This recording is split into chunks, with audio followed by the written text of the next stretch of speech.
Hello, everybody.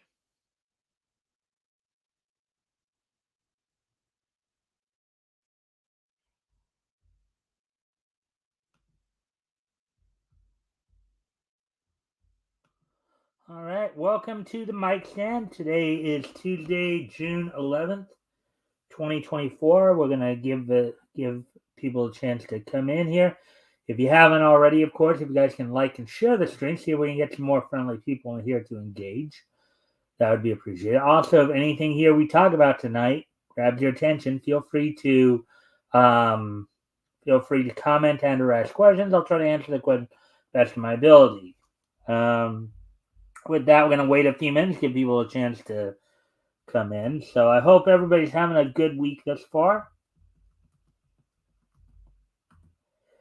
Of course, 2 weeks from today, Me TV Tunes will be popping up on a lot of systems out there. Of course, it's kind of the Me TV's answer to, I guess, Boomerang, as it were, um, getting the rights to broadcast a lot of classic cartoons that are currently under the property of Warner Brothers Discovery. Um,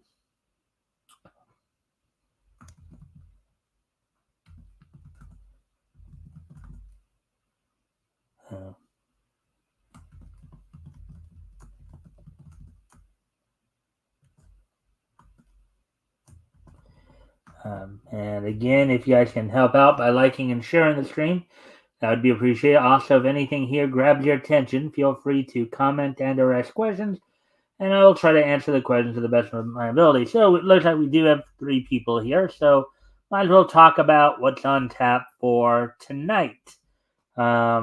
With that, all that being said, so on tonight's episode of the Mike, we're going to go over a couple articles from uh, one from Bounding into Comics, the other from Bleeding Fool. One of the articles I initially was going to try to do last night, but we just ran long. So, but I think with these two, we should get through a good chunk of the time tonight. So we're going to talk a little bit about with I guess the let's see the with the 35th anniversary coming up for Ghost in the Shell, they have a new anime project and an updated 4K restoration of Ghost in the Shell 2 Innocence, which is the second movie that came out. Also,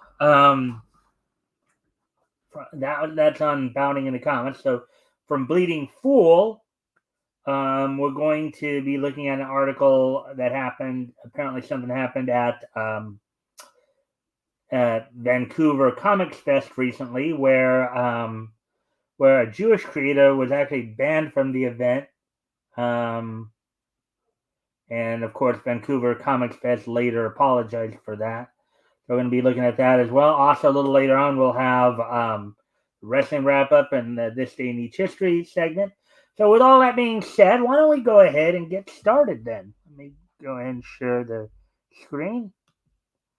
Go ahead and share the screen of the material here that we're going to be covering.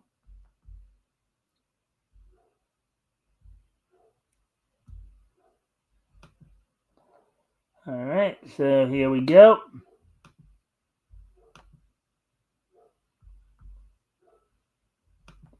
I said, if you haven't already, if you can like and share the stream, see if we can get some more friendly people in here to engage, that'd be appreciated. Also, if anything here grabs your attention, feel free to comment and or ask questions. We'll try to answer the questions to the best of our ability. So, let's get to this. So, Ghost in the Shell celebrates 35th anniversary with new anime project, updated 4K restoration of Ghost in the Shell 2 Innocence.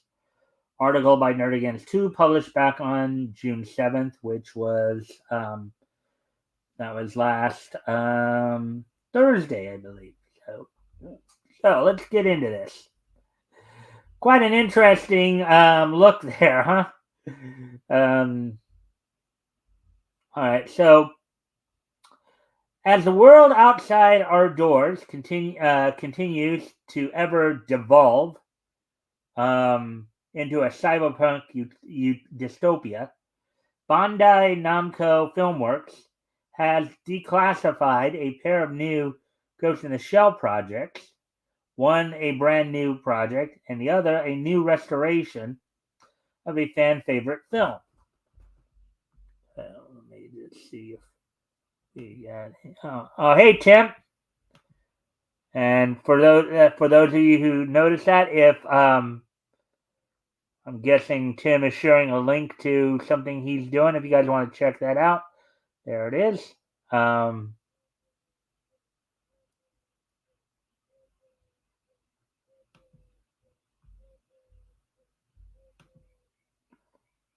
Hey Mike, number zero on. Hey Melvin number zero on Amazon. All right. Melvin number zero special edition. That is. All right. All right, Tim. All right. Let's see. Tim, would you like to join me tonight? Would you like to co-host the show here? Give you a commentary on some of what we do, and also further promote the stuff you're doing. Just let me know in the chat if you want me to send you the link to the StreamYard. I can bring you into the studio if you want. No pressure, of course. Just offering it up if you would like to do that. So, anyways, let's continue on with the article here, and I guess see back to Tim in a moment here.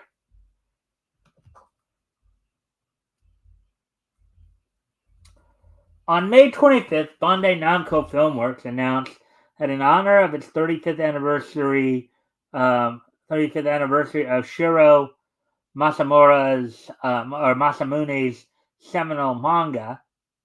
So it's the 35th anniversary of the manga. So that would mean that came out, let's see, 1989. They had greenlit a new animated cinematic entry in the Ghost in the Shell franchise. Produced by Science Saru and the Ghost in the Shell series production committee, consisting of Bandai Namco Filmworks, the manga's publisher Kodansha, as well as the anime's longtime production studio Production IG. The new film will reportedly be, quote, based on the Golden Globe Award nominated animated film The Dog King, as well as the TV anime segments Don't Mess with the Video Lab and The Color of My Heart. Let me just go back and check, see if Tim has responded to me. No, I guess he didn't respond to. All right, well, again, if you're still here, Tim, if you want to come into the studio and join me, just let me know, and I will send you the link. So.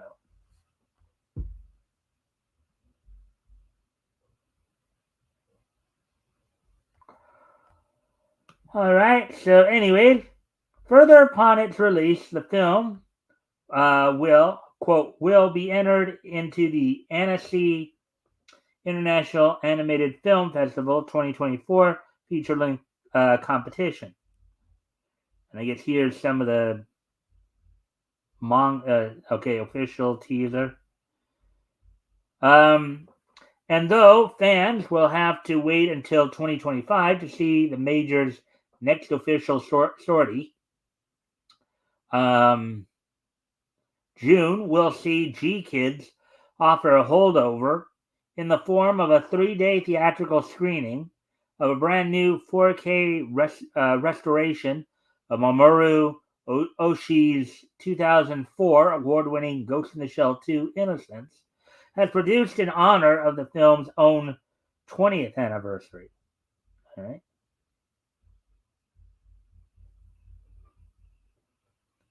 The Ginoid reveals its inner workings and Ghost in the Shell 2 Innocence 2004. And I've seen the anime. Ghost in the Shell is actually a pretty cool anime. Some interesting aspects to it. With that, let's see now. Per a synopsis of the groundbreaking film provided by G-Kid's official website, quote, in the year 2032, The line between humans and machines has been blurred almost beyond distinction. A string of murders perpetrated by a prototype android model has drawn the attention of Public Security Section 9, a unit specializing in counter cyber terrorism. Quote, with none of the victims' families pressing charges, suspicions arise regarding the nature of the androids and their production company.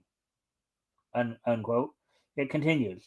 Quote, in the course of the investigation, the almost entirely cyber-bodied agent Bato and his still human partner Togasa, who in the Japanese is voiced by Koichi Yamadera, who of course also does Gentle Criminal in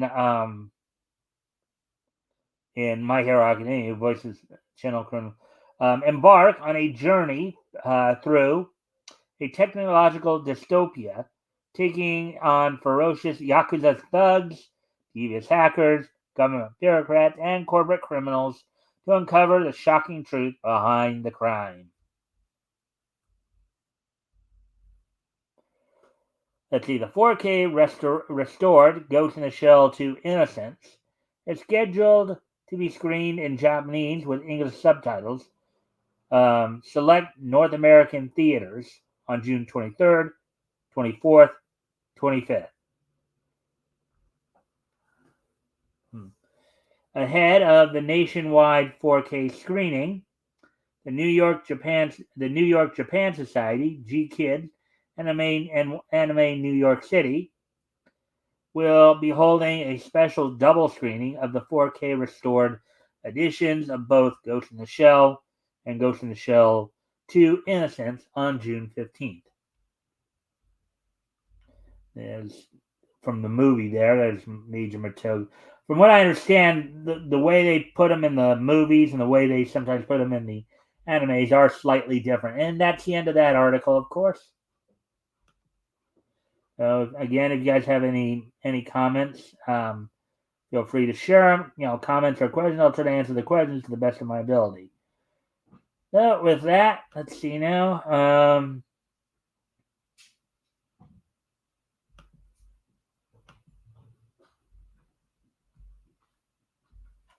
So now we're going to go ahead and get ready to move on to the next article here. Bleeding Fool. There we are with that. Let's see. It's 13 minutes. I might add another article or two here.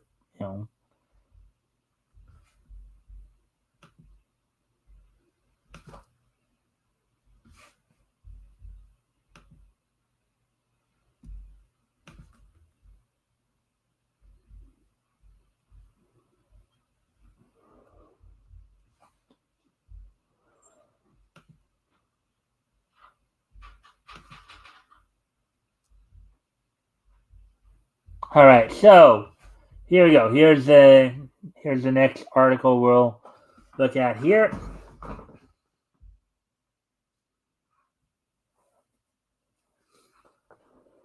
All right, so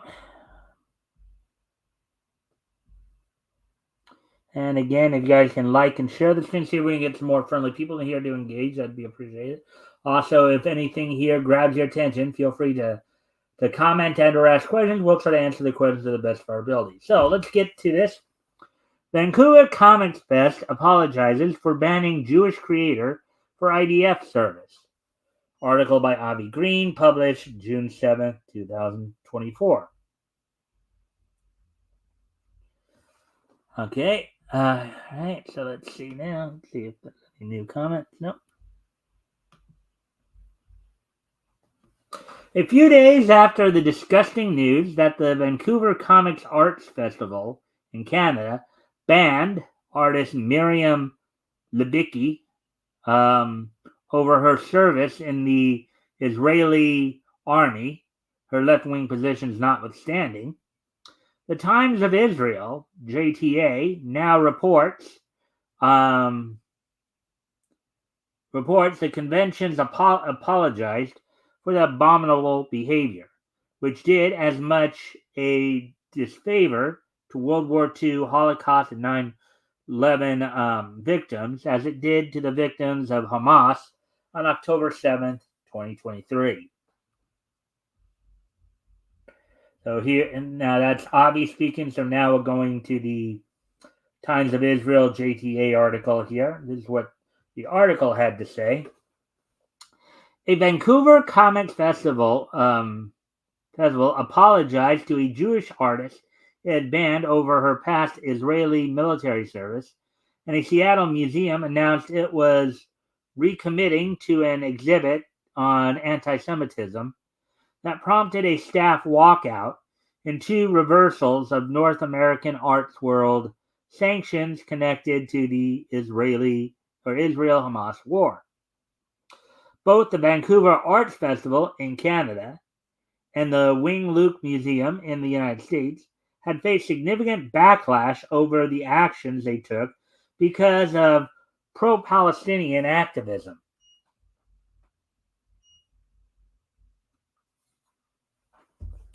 Quote, VanCAF, I guess the Vancouver Comics Art Festival, has lost and continues to lose the trust of many we have sought to serve, unquote, the Vancouver Festival said in a social media apology late Sunday, days after announcing that it was banning American-Israeli comics artist Miriam Libicki following activist complaints over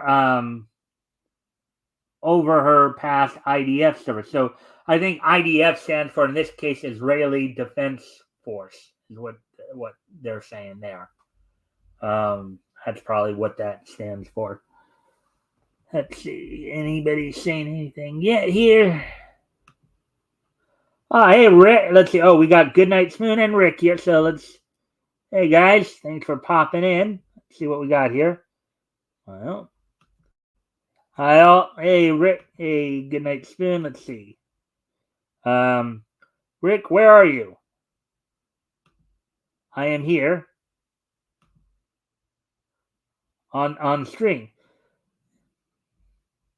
I am in Hamilton. In the back room.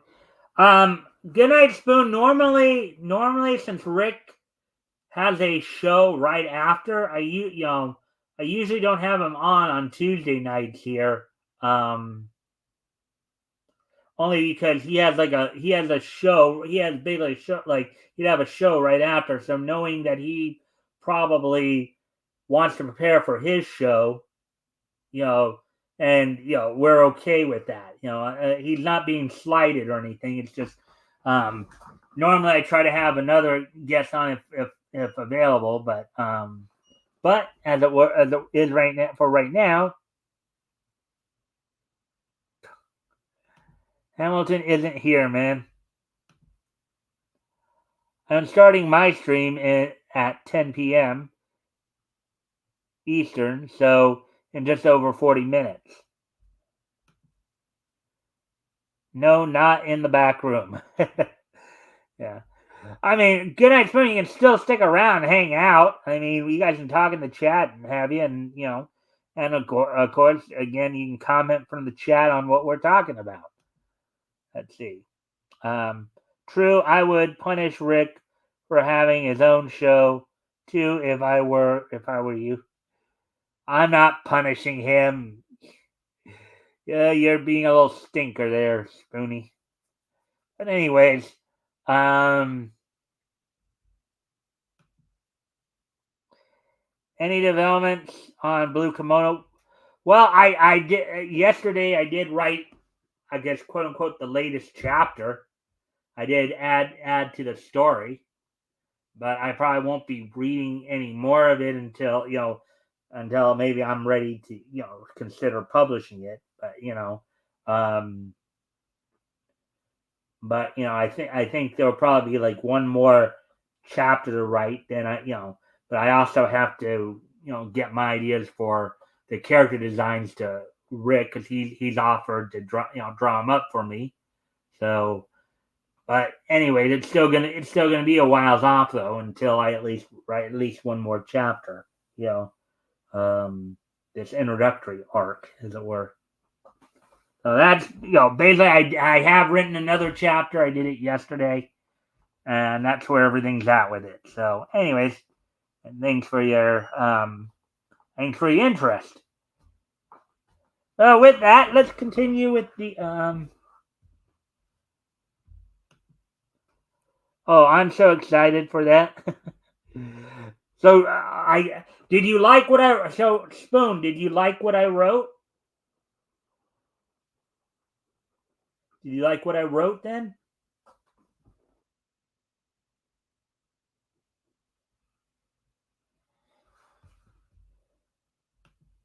Good on you, Rick.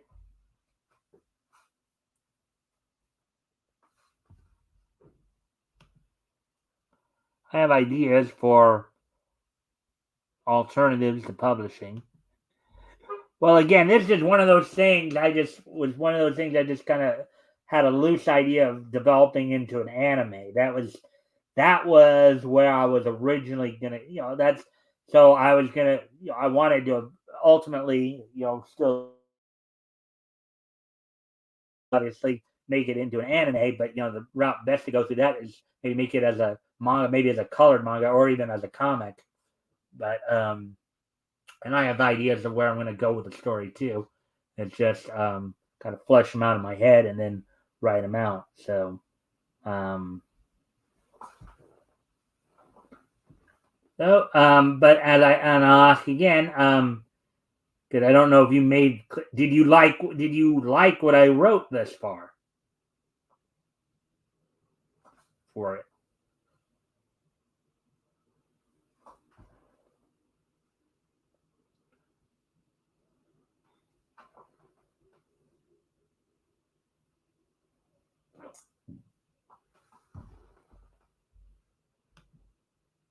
I haven't fully caught up on the story. I love the beginning and what I caught live. There's a seed there if you keep it authentic. Well, I plan to. That's my intent. Um, Again, I love basically the fact that you asked for me to read it is what kind of put the little spark in me to get back on it. Because I started writing that thing like 4 or 5 years ago. Okay, and I went back to it 2 years after that, and then now added to it. So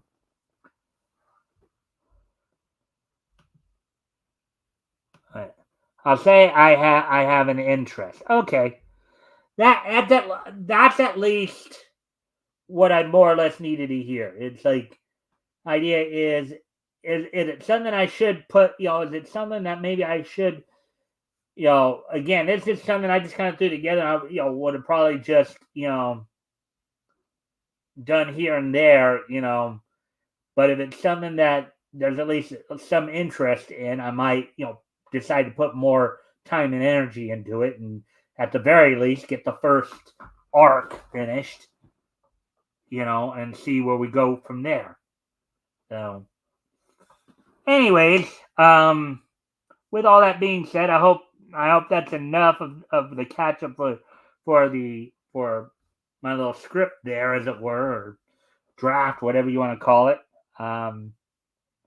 As time goes on, we'll of course figure out where it all goes. But anyways, let's get back to the article at hand here from Vancouver Comics Arts Festival. Oh.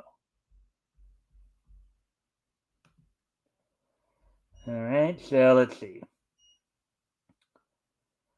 The festival didn't name Libicki in either its initial statement banning her, which it quickly removed from social media following backlash, or its lengthy apology. But the ban referenced Libic's previous IDF service, as I mentioned, I believe it stands for Israeli Defense Force, which she has turned into a comic. While the apology referenced another specific work of hers, quote unquote, But I Live, a collaboration with Holocaust survivors.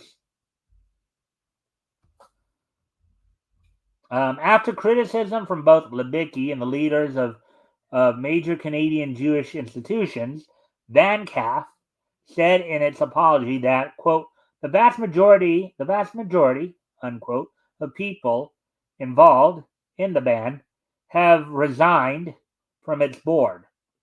The group said it was entering a new, quote, transition period, unquote, as a result of the fallout, and added that it has no full-time staff and it is entirely volunteer run. And then let's see, here's Avi speaking again, of course. Let's see if anything news come of it. Okay. Goodnight Spoon says, I was thinking instead of trying to publish, you could print a short run yourself, maybe 25 copies, and it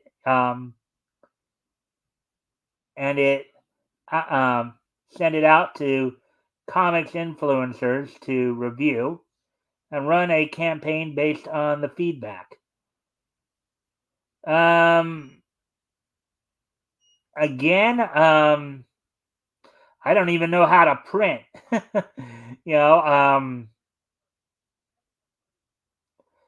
like obviously I'll look at all options. I'll probably look at whatever options are available to me.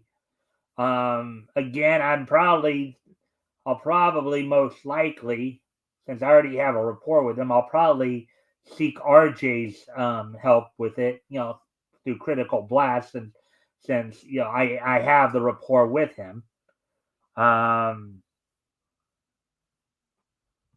Yeah, Rick can help you with printing. Yeah, I mean, again, I'm not even there yet. Goodnight Spoon. So I'm trying not to really think too much about that stuff. I mean, yeah, I've said publishing it because, again, that's the first thing that came to mind. But I'm not really at that point yet where I'm ready to really even be thinking about that. I mean, I've got to actually finish the script first. I got to finish the script first. Finish this first introductory arc first before even and then I've got to go and get the artwork done, which Rick has graciously volunteered to do for me.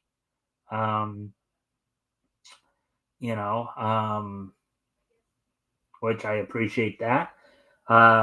Once I get all that, of course, put together, then we'll see we'll figure out where we'll go from there.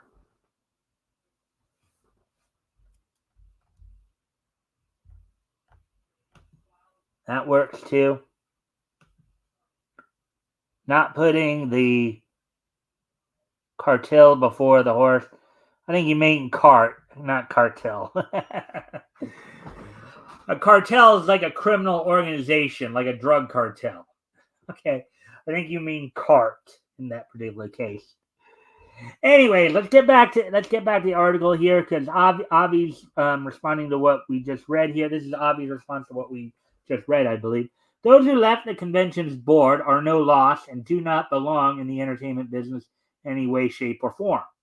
Yet even now, much like Bud Light's transsexual scandal, if everybody remembers the whole Dylan Maloney situation, a few years ago, I think it was only in the last couple of years, but maybe anybody planning to boycott VanCAF should continue to do so, and definitely sit out this year's festival, which for all we know could end up being the last, if sponsors wise up and pull funding for them.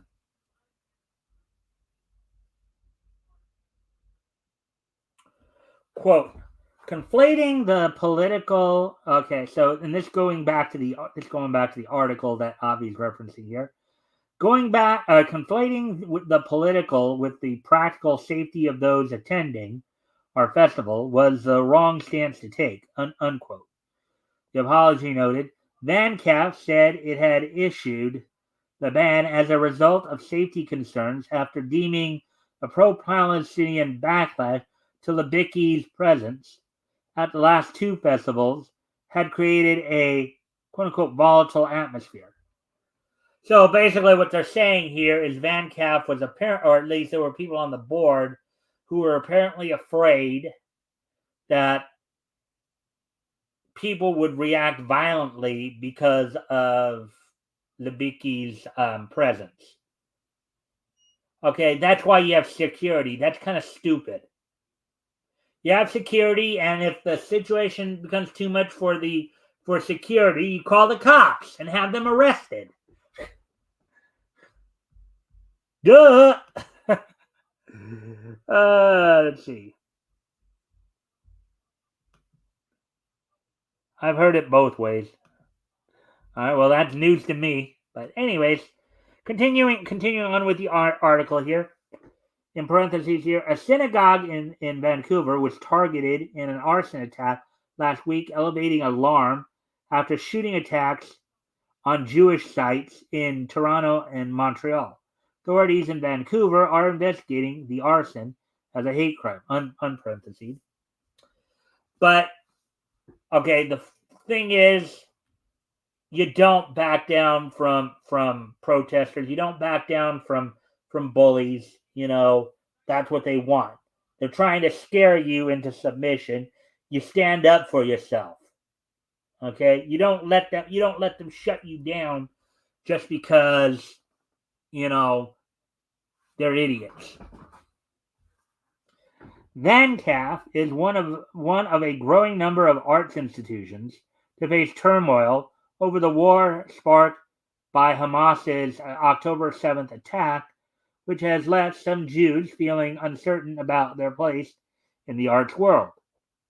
In Seattle, the Wing Luke Museum, an Asian American, Native Hawaiian, and Pacific Islander heritage museum in Chinatown,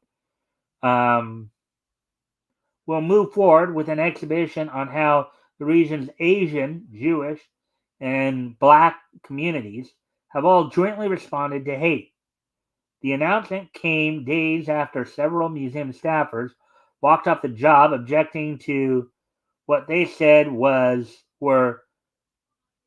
quote unquote Zionist perspectives in the exhibit. The museum had temporarily shuttered following the walkout. Quote, we remain committed to the exhibit's core message of confronting hate, unquote, the museum said in a joint message with the Washington State Jewish Historical Society, an exhibit partner, and the Black Heritage Society. Quote, we acknowledge the complexity of the deeply challenging work. We understand that the bigotry, bias, and racism that affects our communities goes well beyond us to touch many. Though recent events have caused significant harm, we are undeterred. Unquote. The three groups also said they would make some unspecified changes to the content, quote, offering additional framing on its genesis, the initial public reaction, and the history of our communities working together, unquote, before the exhibit reopens June 30th, which will be the last day of this month, of course, the last Sunday of this month. Staff had objected to some of the exhibit's descriptions of modern day anti Semitism, including inclusion of campus protest over October 7th, and had demanded that the museum make changes, including acknowledging a lack of Palestinian perspectives. The exhibit had been in the works since before October 7th. So now we get Avi's take on what was just read, of course. Let's see, but before we do that, let's see if there's any. Let's see. So Rick said, cops arresting protesters in Canada, they only do that if you're on the right. Apparently, there's been yeah, so Let's see. If the aforementioned pro-Palestinians who caused a ruckus were to antagonize early comics contributors like Jerry Siegel and Joe Shuster, in parentheses, one of whom was Canadian born, in parentheses, were they still alive today, would that sit well with Van Kamp's management, who committed an act of cowardice, if the above news is correct? Of course, as everybody knows, Siegel and Schuster are the guys who created Superman, right? So these guys are two legends. Aside from Superman, of course, these guys also created Dr. Occult, Slam Bradley, Bart Regan, Federal Men. Um, so, let's see. Radio Patrol, I believe, also. So, anyways, those are some of the features that were, characters and features that were created. Let's see. What they should really be doing is hiring security to keep out any and all of these obsessed troublemakers, and should be vetting all workers they hire to make sure they're not obsessed with censoring anything positive in regards to Israel, and or censoring any objective and critical view of Islam. All right, yeah, I'd agree with that assessment. Avi makes a very good point. I think I kind of also made the same statement, more or less. There's a cartoonist named Bosch Foston, who's a former Muslim from regions like Albania, who's bravely criticized the religion of peace, which he left, and people like him, tragically, are blacklisted by these pretentious festivals.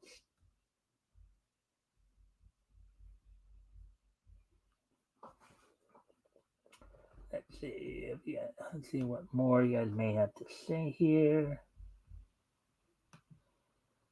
Really, Google blocked that message.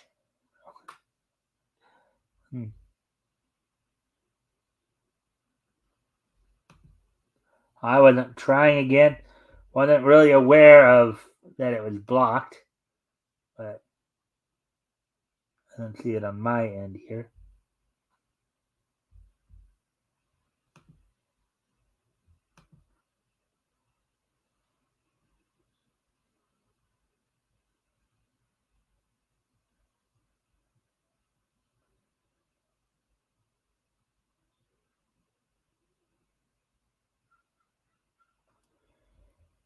Let me see. So,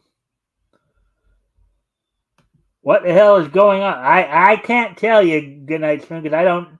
Because at least I was just looking over at the on the YouTube tab, and I didn't see any indication that Google had blocked a message.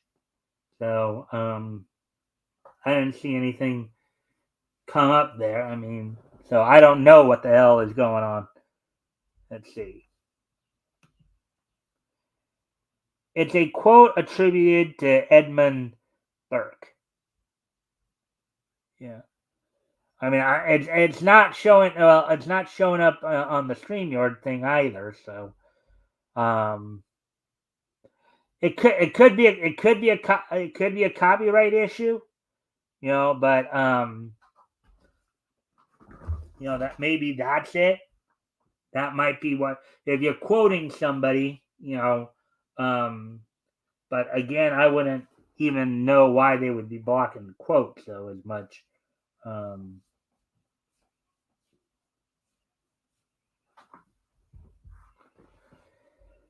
But anyways,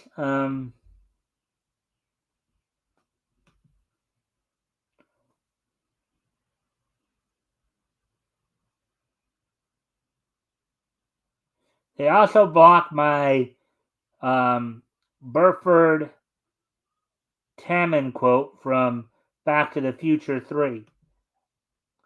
Are there swear words in these? Are there swear words in these Albeit that might not be it either, because there have been times people have been able to get swear words, on too. But are there like swear words in these quotes? No. Okay. Again, the only thing I could possibly think of is that maybe it's like a copyright issue or something like that. But send it to me in an email, and I'll see if I can get it in. All right. So Rick will probably try. All right. Anyways, getting back to the article here with continuing with what Avi having to say here. All this cowardly panic is not helping to defeat jihadism at all, and the failure to seriously confront issues like Islamic terrorism have the effect of making movies and comics about the Holocaust look like a joke. If modern showbiz writers won't confront a modern issue, how can we believe they really care about a past one? Also, consider issues like the Korean and Vietnam Wars, practically vanished from entertainment nearly 3 decades ago, are rarely discussed since the World War I related issues like the Armenian genocide by Turkey's Islamic Ottoman Empire are also banned from study in film, comics, and other mediums in the West. This is exactly why the war against terrorism has been lost for many years. For now, it remains to be seen if the unspecified changes, quote unquote, the aforementioned groups announced they'd make will be honest ones, and if they continue to tiptoe around serious issues, they've effectively failed in their mission. Um, and VanCaf should continue to be boycotted. All right, so there we go with that one. So, all right, so let's see. Let's see what I don't know the password to that um, account anymore.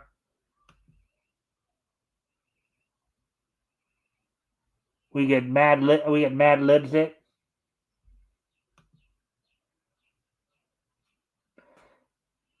Use whatever email account you have to send it to me.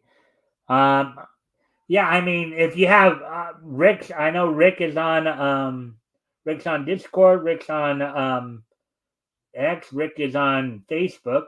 You know, one of those three. You should have something at least one of those three. Blank, blank, blank, blank, blank, blank, blank, blank, blank is for good men to do nothing. Oh, I know the I know the quote you're talking about. And again, I don't. It's for good men to do nothing. All right. Let me see if I remember that one.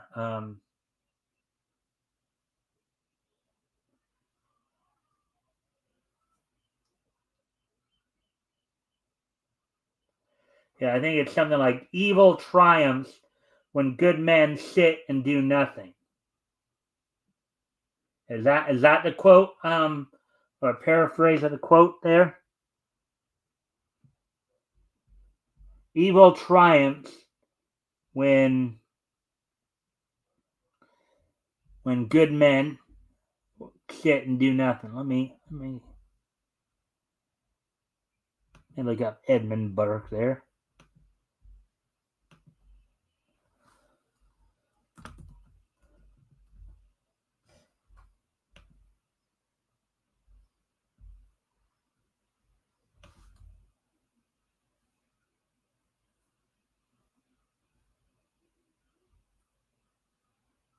Okay, let's see. Yep.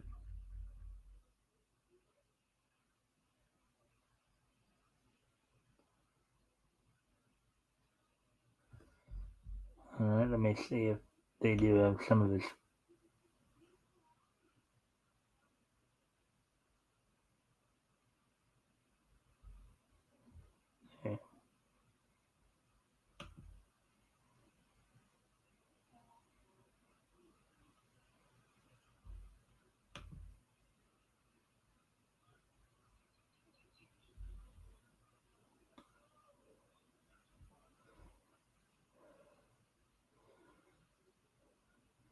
disputed or misattributed quotes. So okay, so maybe okay, because I'm looking up the quote right now here. So um, close enough. Well, according to Wikipedia, the quote is apparently, according to them, is either disputed or misattributed to him for some reason. I don't know if that could be the issue, but only thing necessary for blank blank. Okay, yeah.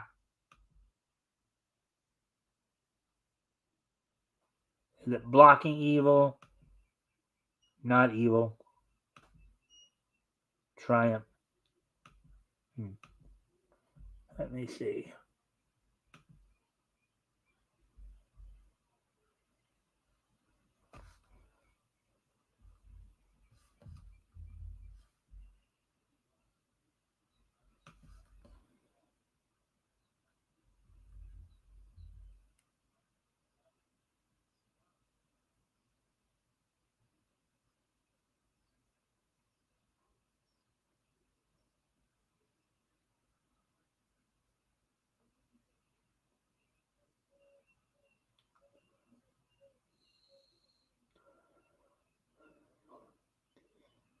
Only thing necessary for the triumph of evil is for good men to do nothing. A widely attributed. Okay,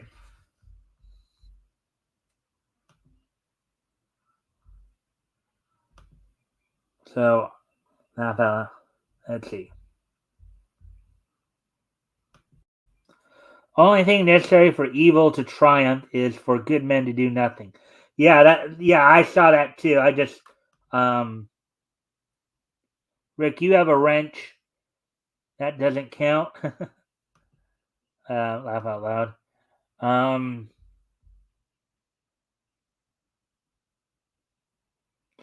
all right, so let me pull this because I just found this. So let's see.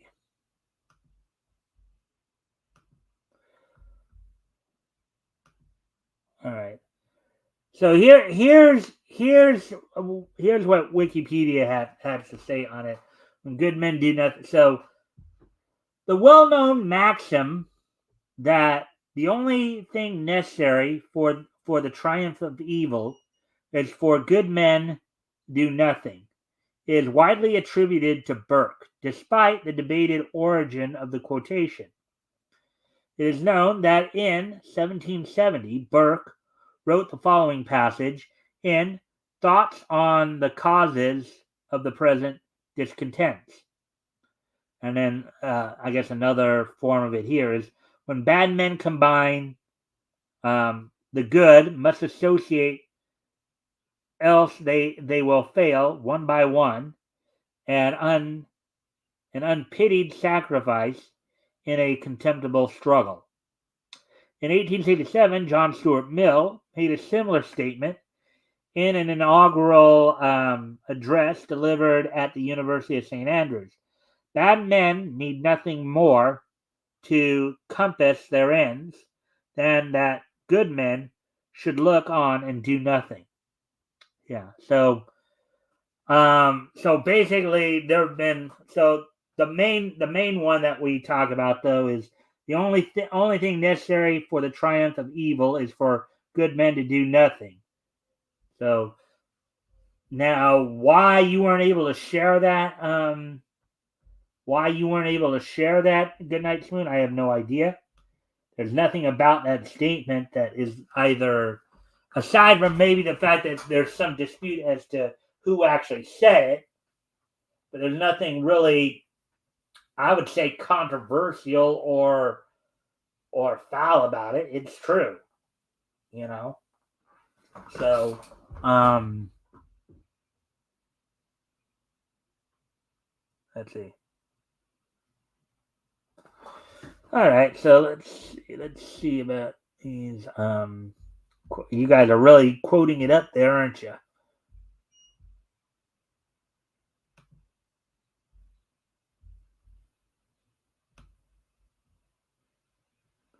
Let's see. Now do Buford Tannen.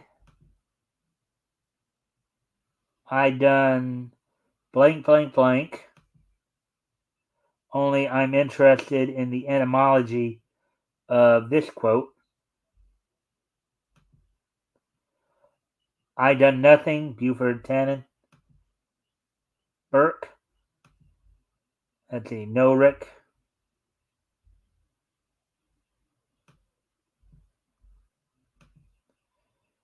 Three words are missing.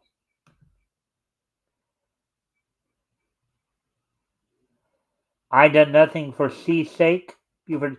Well, if that's the case, that might be where, because if the C is what I think it is, then that's probably why they, I'd be like, you're like, that's four words. It rhymes with not bad course.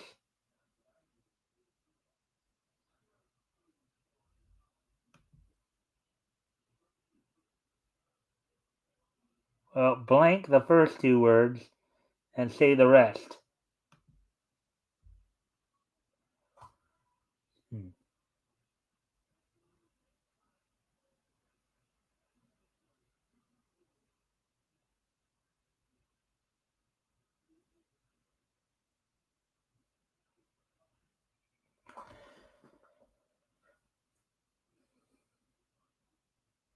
Well, anyways, as you guys are continuing that, I'm gonna get to the wrestling wrap up here. Um, as of course, so on last night's Raw, um, as it's a go home Raw before for this week for this Saturday's Clash of the Castle pay per view coming up. Um, on last night's Monday Night Raw, which was held at the Huntington Center in Toledo, Ohio. Let's see.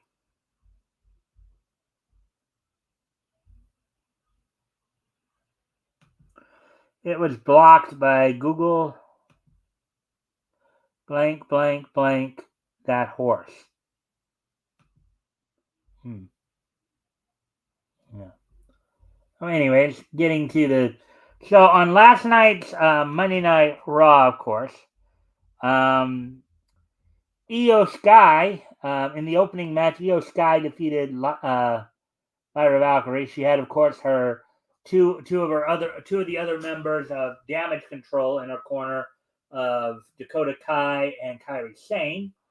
And it was also recently announced that as part of an exchange program, um, Io Sky will be making an appearance at a Marigold Marigold Wrestling Promotion event over in Japan next month. I believe it's on July 13th.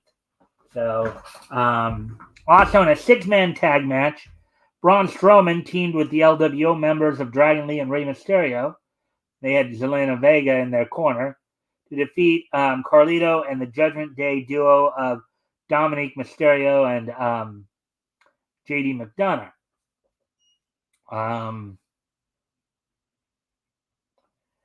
Let's see. In a non-title match, Intercontinental Champion Sami Zayn defeated Otis, who had the rest of Alpha Academy, including Chad Gable, in again what some people might call a tune-up match before this weekend Clash of the Castle event, in which Zayn will be defending the Intercontinental title against Chad Gable. And the big storyline that's been around one of the big storylines that's been around Raw, like how Chad Gable has been treating the rest of Alpha Academy, you know, basically turning heel, you know, with people sympathizing with the other members of Alpha Academy, Otis, Akira Tozawa, and Maxine Dupree. In a battle between the two challengers for the in the triple threat match coming up at Clash of the Castle for um, for um, for the women's World Tag Team titles. Shayna Baszler and Zoe Stark defeated the unholy union of Isla Dawn and Alba Fire. Of course, this coming off Baszler's loss to Lola Vice in the NXT Underground match back at Battleground on last night. Braun Breaker defeated Ilya Dragunov, only to later lay out, basically beat up on Ricochet to basically, get him off television to cover for his upcoming exit from the WWE as his contract's up, and there's no signs that he plans on re-signing with the WWE. Ricochet. In a match for the WWE World Tag Team titles, in a bit of confusion, Awesome Truth, the current champions of R-Truth and The Miz, initially, because of R-Truth's mental gas, apparently thought they were taking on the APA, as in the original APA Acolyte Protection Agency. But instead, they were dealing with the authors of Pain, Akam, and Razor, who had Karrion Kross, Paul Ellering, and Scarlett in their corner. They of course retained, and then in another somewhat tune-up match leading into Clash of the Castle, Drew McIntyre defeated Finn Balor, who, as he prepares to challenge Balor's Judgment Day teammate Damian Priest at Clash of the Castle for the world title. Now, before we, of course, get into some more news here, let me go through here. Let me go through here and see what.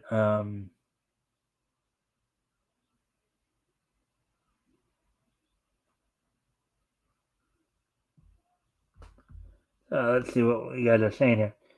Mystery word is what a gun does. Shoot. Shot. Google hates Back to the Future too. No, Google just doesn't like hearing about people shooting horse, even if it's fictional. Yeah, that does sound a little. But again, I still couldn't understand why they would block the Edmund Burke quote. I mean, that's a true statement.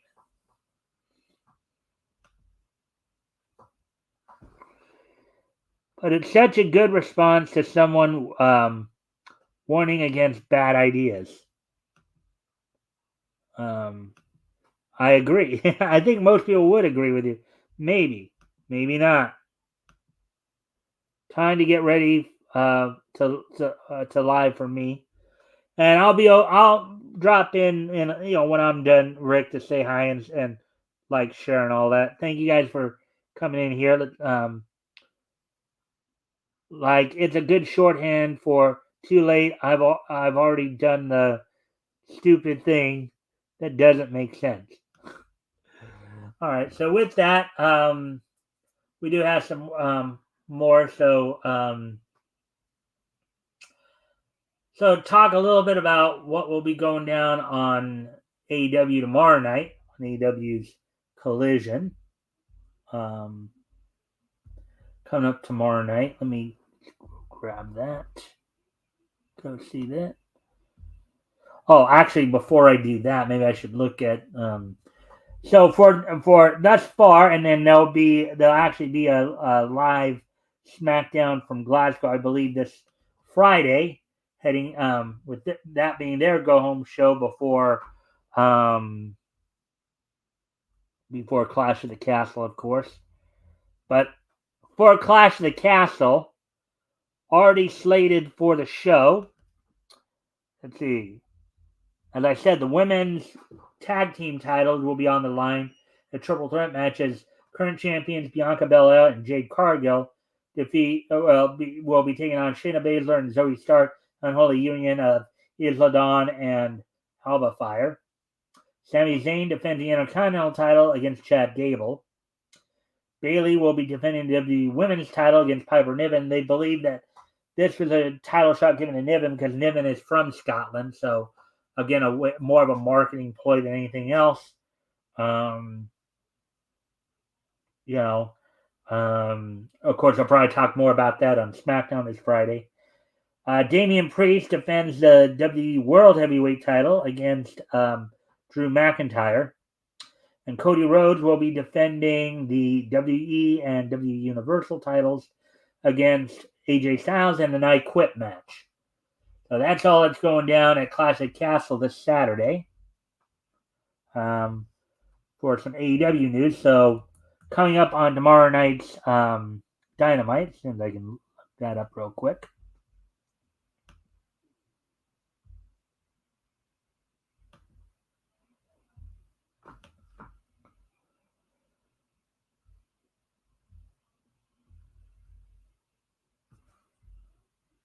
On tomorrow night's Dynamite, in a six-man tag team match, Roderick Strong of the Undisputed Kingdom will team with the Don Callis family members, Konosuke Takeshita and Kyle Fletcher. Fletcher, of course, the current Ring of Honor World Television Champion.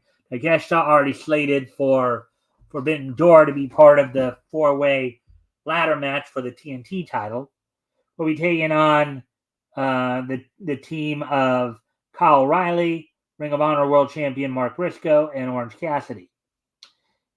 In a TNT title qualifying match for Forbidden Door to see who will become the third entrant into that ladder match, Dustin Rhodes takes on Jack Perry. Rush is slated to take on an opponent. In a TBS title match, Mercedes Moné will be defending against Zoxis, who is a partner of our Forbidden Door opponent, Stephanie Vacour, in a match for both the AEW TBS and Strong New Japan Strong Women's title. And in the main event, we'll see Will Ospreay defending the international title against Rey Fenix. So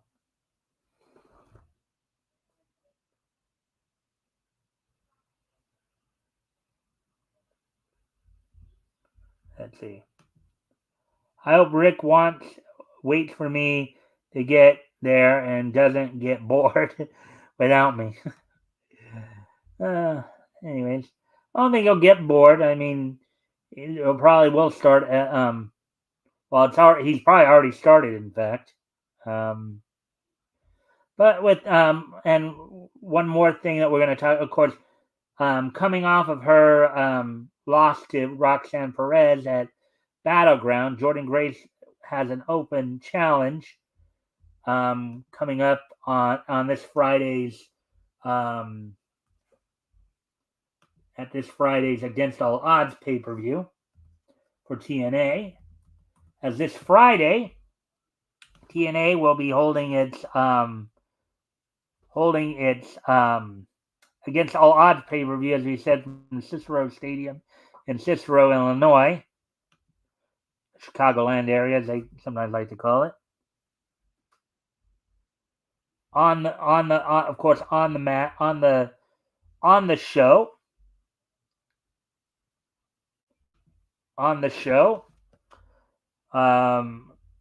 Eric Young and Josh Alexander will be teaming up to take on the ABC of Ace Austin and Chris Bay. Jonathan Gresham will be taking on Sami Callihan. As previously mentioned when we talked last night, Steve Macklin and Mike Santana will be taking on the Rascals, Trey Miguel and Zachary Wentz, looking to gain revenge for their recent interference. Jordynne Grace has issued an open challenge to anybody to challenge her for her TNA Knockouts World title, which some people are saying may open the door to more TNA NXT crossovers. There's some talk, too, that WWE may be interested in buying TNA as well. Eddie Edwards and Brian Myers of the System will be defending TNA World Tag Team titles against the Nemeth brothers, Nick and Ryan Nemeth. Mustafa Ali defends the X Division title against Trent Seven, and Moose defends the TNA World title against Matt Hardy. So that's all we got for that. So with that now, let's go ahead and get ready to. So with today being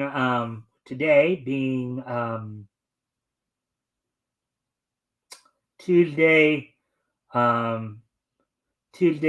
June the 11th, 2024.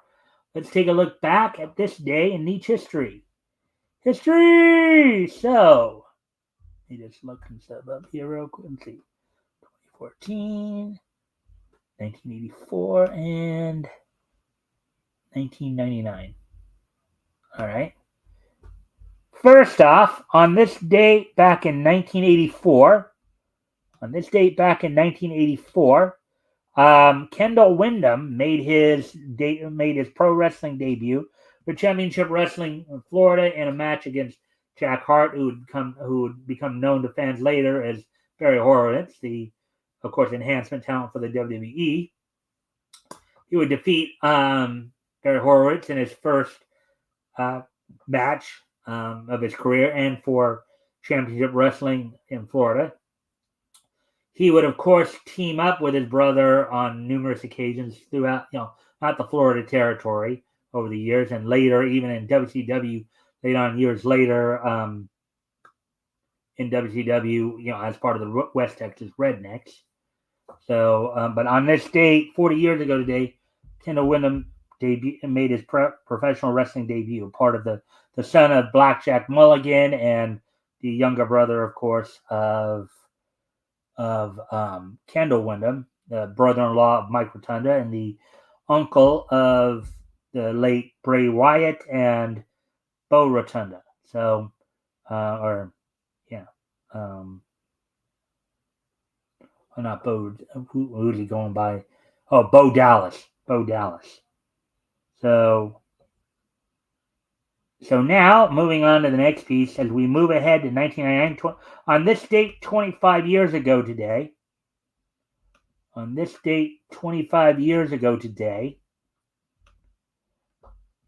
American actor DeForest Kelley passed away at the age of 79. Now, most people remember him from his work as Dr. Leonard McCoy throughout the Star Trek series, including lending his voice as Dr. McCoy on Star Trek the Animated Series produced by Filmation. He also provided the voice of Viking 1 in the Brave Little Toaster Goes to Mars. So on this date, 25 years ago today, DeForest Kelley passed away at the age of 79.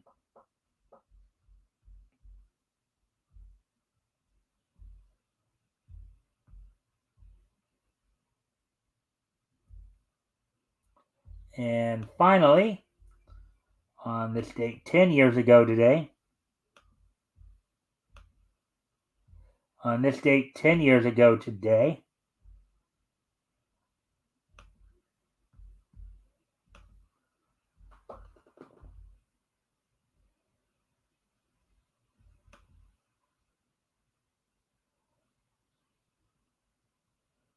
never got into the toaster flicks. Yeah. Some people have, some people haven't, but it seemed all right to me. But anyways, on this date 10 years ago today, the first issue of Angry Birds Comics from IDW went on sale on this date back in 2014. It sold for $3.99.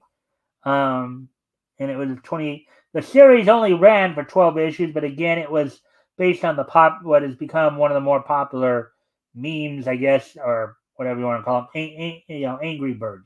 On this date, 10 years ago today, the first issue of Angry Birds Comics went on sale from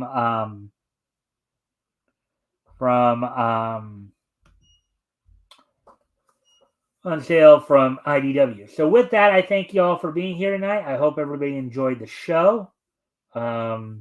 We'll be back here with more Niche News tomorrow. I'll have Rick on tomorrow night. So with that, I thank everybody for being here.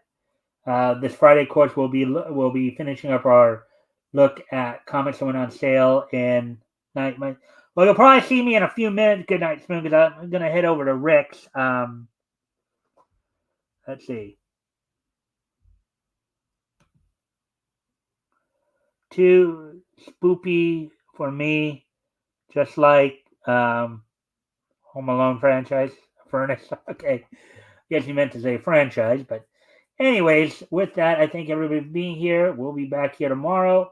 I hope to see everybody back here tomorrow. Bye.